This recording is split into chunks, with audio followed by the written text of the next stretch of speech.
Salut à tous, c'est Examino, bienvenue sur cette nouvelle vidéo.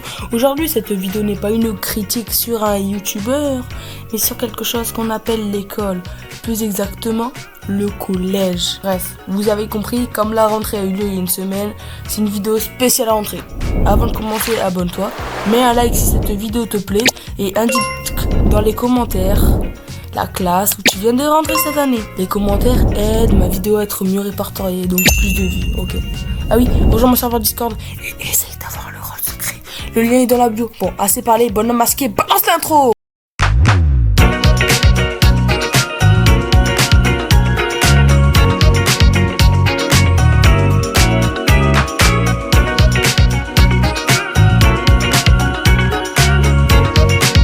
Le collège, c'est un peu une dinguerie entre les profs qui donnent des devoirs à n'en plus en finir, à croire qu'on a qu'une hâte, rentrer à la maison et faire son putain de devoir sur les monstres. Ou encore des gars qui harcèlent en groupe une seule personne, ne laissant pas la personne se défendre et ça finit la plupart du temps en conversation comme ça. Ah, parce que toi, t'es en train d'examiner tes bleus.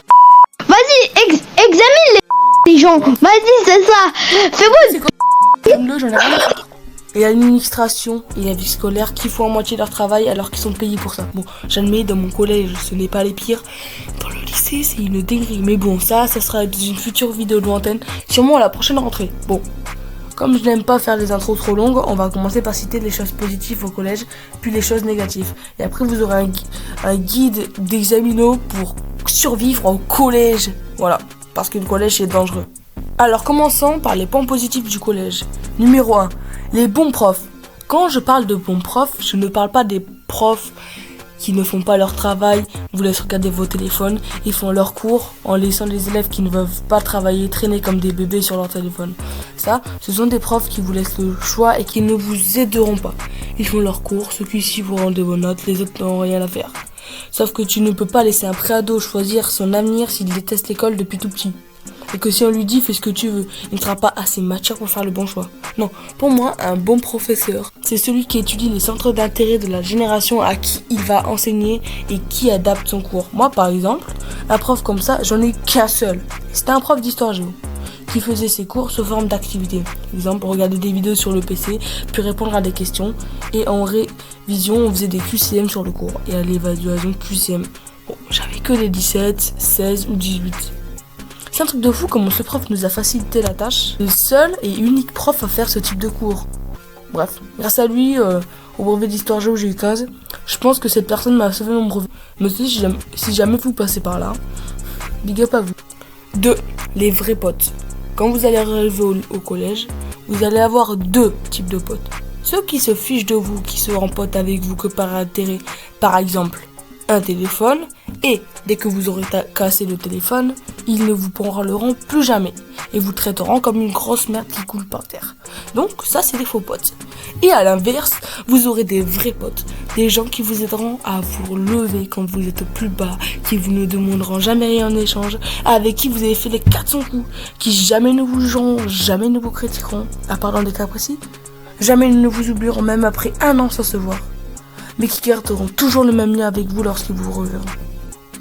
3. Le social. Lors des récréations, vous allez être confronté à une difficulté majeure, l'interaction sociale. Alors pour faire court, durant vos 4 années, vous allez avoir des potes, mais aussi des ennemis, personnes que vous n'aimez pas du tout.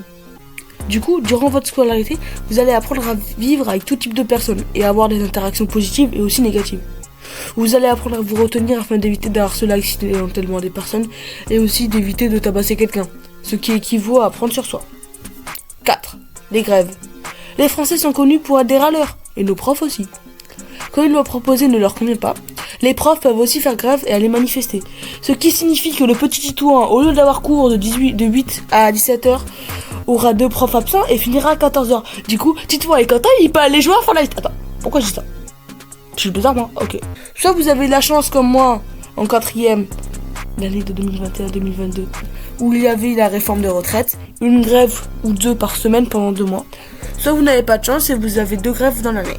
Bon, maintenant qu'on a dit les choses positives du collège, passons aux choses négatives. 1. Les profs stricts et démotivants. Il y a des enseignants qui ne font aucun effort pour rendre leurs cours intéressants ou engageants. Ils se contentent de dicter leurs cours, donner des devoirs et de sanctionner sans jamais se demander si les élèves suivent ou comprennent.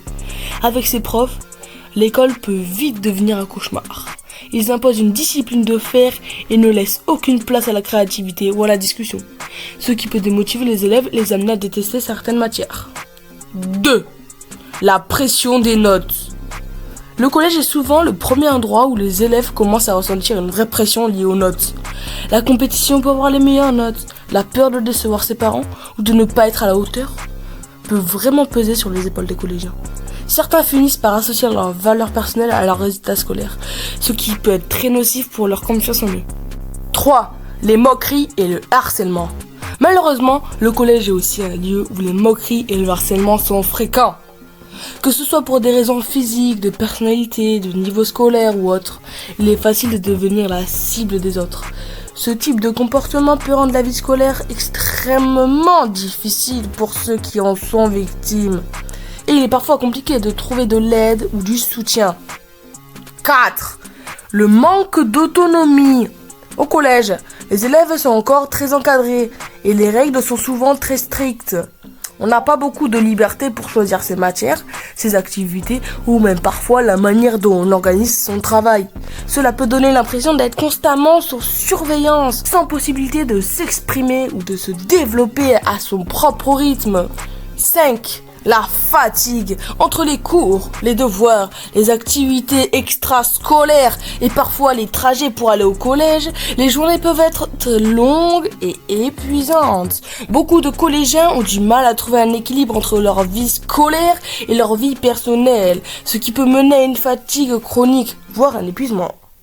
Bon, après avoir fait la critique du collège, je vais vous donner des conseils d'examinaux pour toutes les personnes qui rentrent au collège cette année. 1. Ne vous laissez jamais faire. Ne laissez pas un imbécile avec son groupe vous ridiculiser, vous provoquer ou vous inciter à vous battre. Si jamais cela vous arrive, ignorez-les. Si vous débattez avec eux, ça va sûrement finir comme ça. Vas-y, alors va me faire Les informations sur moi, tu l'as déjà? Fais-moi une avant, ok? Fais-moi une Attends, Fahim! Laissez-les parler et enregistrez les preuves vocales. Et allez rapporter les preuves à la CPE. Ou alors faites-les peur, soit par des menaces, soit en tabassant le leader, et vous verrez, ils vous laisseront tranquille. 2. Je sais, ça va me contredire, mais si jamais il faut vous battre, que ce soit uniquement pour la légitime défense. Il faut pas provoquer les profs ni les surveillants. Le but, c'est de leur laisser une bonne image de vous.